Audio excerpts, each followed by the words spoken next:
Welcome everyone to Pandemic Parenting from Children's National Hospital. I'm Barbara Harrison. We know that COVID-19 has families tackling a wide variety of new parenting challenges, and Children's National Hospital is here to help you. One of the challenges, no doubt, stress. I've spent a lot of time over the last few months asking kids of all ages what life's like for them through this COVID-19 pandemic.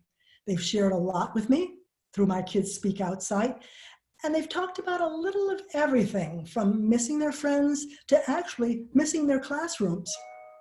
The thing that bothers me the most is that we can't see our friends. I know some people that can be quite affected, like their mental health, especially by not being able to see other people and going out and doing things that you normally would do. So, do you think that, since now that I'm spending more time with my siblings, it's getting very annoying because, we're, pushing each other's nerves? I have to be in a real school, sitting down in a chair to be able to actually do schoolwork. So I take it more stressful because I can't go on a computer and learn. I feel powerless in this entire situation, just watching my life get unraveled before me. Today I'll be speaking with Dr. Laura Gray, a psychologist at Children's National Hospital. Hello, good to have you with us today. Oh, it's nice to be here. Let's begin with stress tied to school. The last young man we heard from is a high school senior. The day we spoke was a day that would have been his senior prom. That, along with his actual graduation ceremony, all had been canceled. A lot of stress there. There is such a tremendous amount of stress for these high school seniors, for all of the students, and for their parents. You know, this is a time of year that a lot of kids are celebrating graduation, whether it's from high school or even preschool. Parents and kids alike are feeling disappointment. What are some tips for dealing with the pain of missing these milestones? Yes, absolutely. I think the first thing that I am recommending to all of my patients and their families is to recognize the emotions that come along with it. So some families are tending to try to sweep it under the rug or just be strong and keep powering through. And some families are even just kind of forgetting about the graduation completely. So I'm recommending that families all sit down together and that the parents encourage their kids about it. What are you feeling? What is losses? Each loss, whether it's prom or it's graduation, we're going to have to process each of those separately. I have a friend who invited me to just drive by her house. She asked all of her friends. Her daughter was graduating from UVA, and she said just to let her know that everybody appreciates the 4 years she's been through. I think that's kind of a nice idea. That's terrific ideas. I think it's really nice to see some of the creativity that's coming out now. And I think parents can ask their kids, how would you like for us to celebrate this? Do you want to be watching whatever the school is maybe going to be putting on as your graduation ceremony?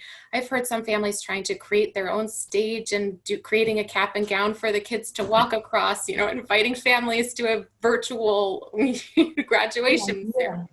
Right. And these kind of drive-by parties that are happening too, I think, trying to talk with kids of what are some different ways we can celebrate you, and we can pause to make sure we're really recognizing the culmination of all of this hard work and your success. Very good advice, Dr. Gray. Now, I've heard this term school avoidance. Can you explain what that is?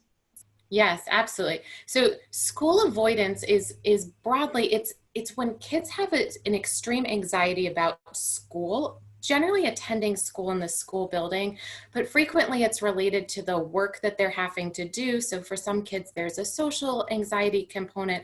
For some kids, it's the performance piece of school. And so going to school causes them so much stress and anxiety that they avoid going to school, which helps to reduce that experience of anxiety. And should parents force them to go? I mean, what should a parent do to get them out the door even? This is a really tough question. So yes, generally our recommendation is for parents to force their kids to be going to school in whatever ways they can. What we know is the longer that kids miss out on whatever trigger it is that increases anxiety, the bigger that anxiety is going to grow. So we try to target what's the thing that is the least anxiety producing and get kids back to one small step at a time, and then gradually increasing to get them back into their full day. So I've had kids that they've had to miss lunch because lunch was the most anxiety producing part of the day. But once we took out lunch, we could get the kids back into school. Now, is school avoidance becoming a bigger problem in this time of e-learning or distance learning, whatever your school calls it?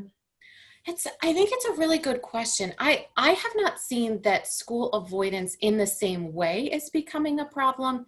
My suspicion is actually that school avoidance will become a bigger problem when we return to schools after this pandemic, where some of our patients that do have school avoidance are finding that a sense of relief by not having to go to school, and that their academic demands are much less than they were when they weren't doing distance learning. And so they're happy to get to be at home. But then this anxiety about return to school is growing, and the longer they're out of school, the more it may grow.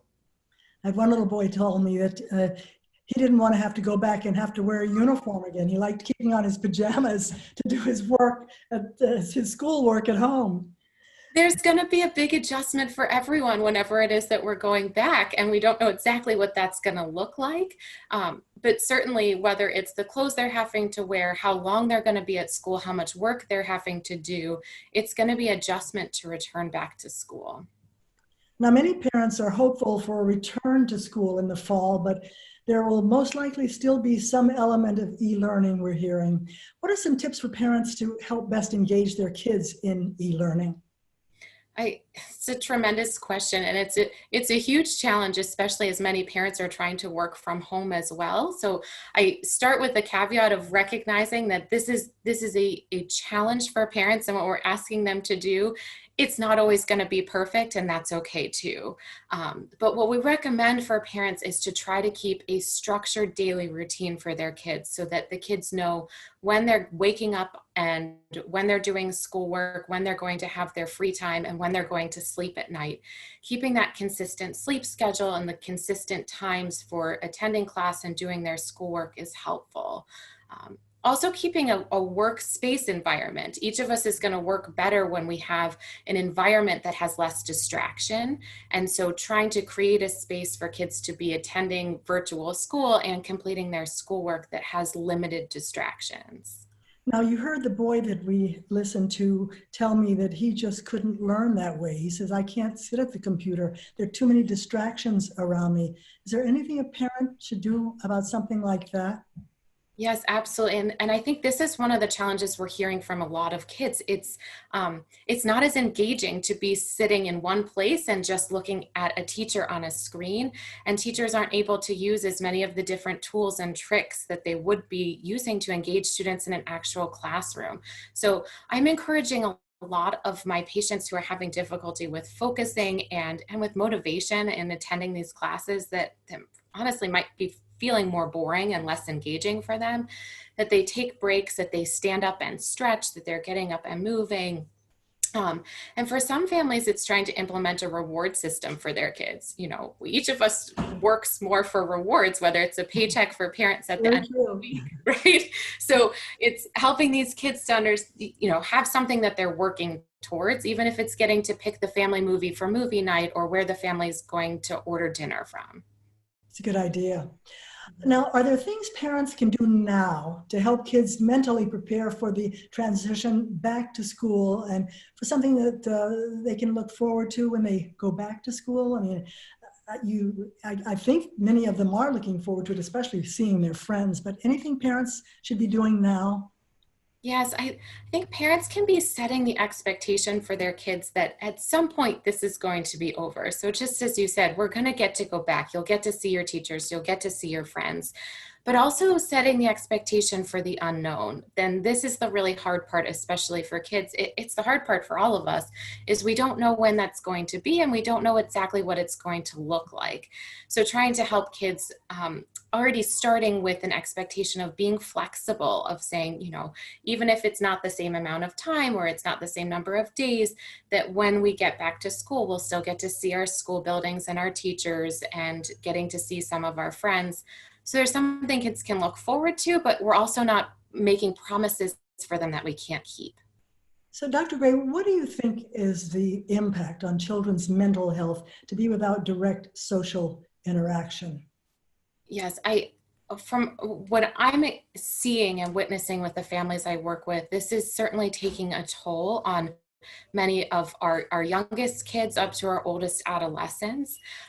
Children and teens express feeling more lonely and disconnected and sad since they're not able to attend school, they're not seeing their teachers, they're not seeing their friends as often as before. Missing activities and sports. And this is part of how a lot of these children feel socially engaged. It's how many of them are physically active. It's how some of them identify. And so many of them are finding that they're feeling more frustrated, irritable, that they're feeling a loss of a sense of self. And we're seeing more and more symptoms of depression that are evolving. So what are some signs parents should look for that could indicate that your child is starting to feel depressed? Yes, well, I always recommend to parents to notice if there's any drastic change in their child's behavior. So if you had a child who previously came home and shared with you all of the things that were going on in their day, they spent a lot of time with the family, and suddenly they're more withdrawn, spending much more time in their room. This is the kid who's maybe going to be more irritable, angry. It might be that parents notice sadness, but typically in kids and teen, we're going to notice more of the withdrawn and the irritability. And if that's persisting, it may not be that it's just an hour or two, but this is multiple hours and multiple days in a row. That might be an indication that the child is starting to experience more severe depression.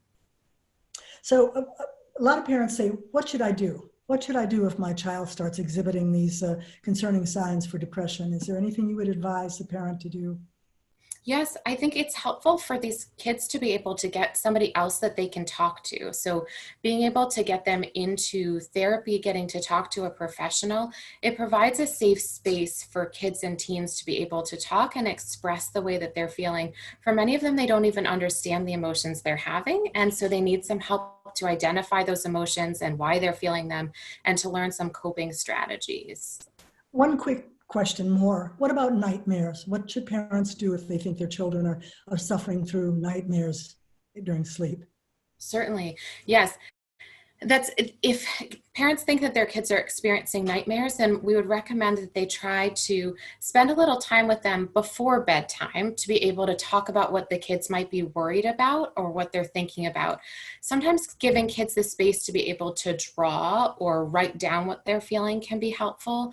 But we want to make sure that they then have some space to think about something else that maybe is making them feel more comfortable and happier and more calm and safe before they're actually going to sleep.